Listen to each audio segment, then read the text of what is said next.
কেমন আছেন সবাই?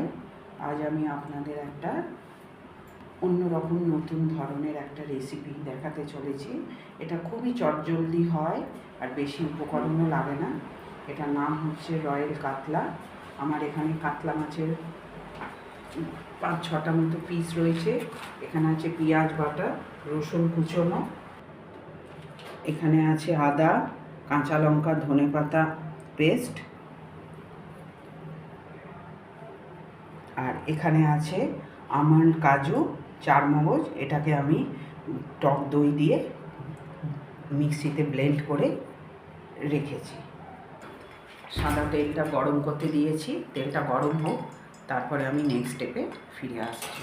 আছে একটু লেবু জেস্ট গ্রেট করে দিয়ে দিচ্ছি।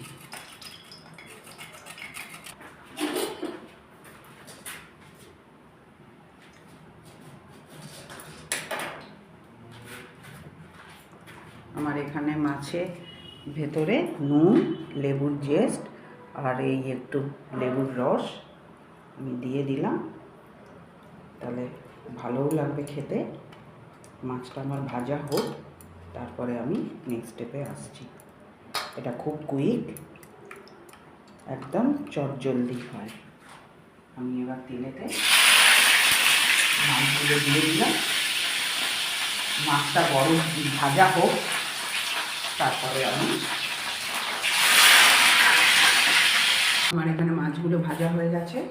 ওই তেলের ভেতরে আমি রসুনের যে কুচিগুলো রয়েছে আমি একটু ভেজে নিচ্ছি, আর যে পেঁয়াজ যে পেস্টটা আছে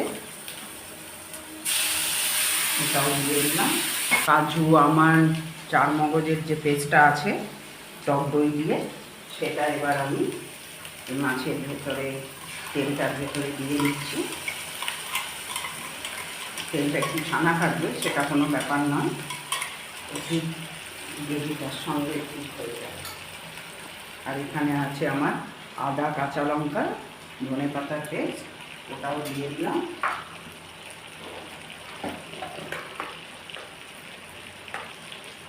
নুন দিলাম,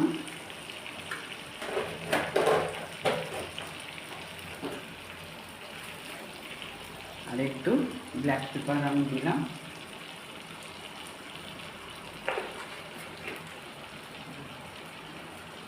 অনুযায়ী অল্প একটু চিনি দিলাম।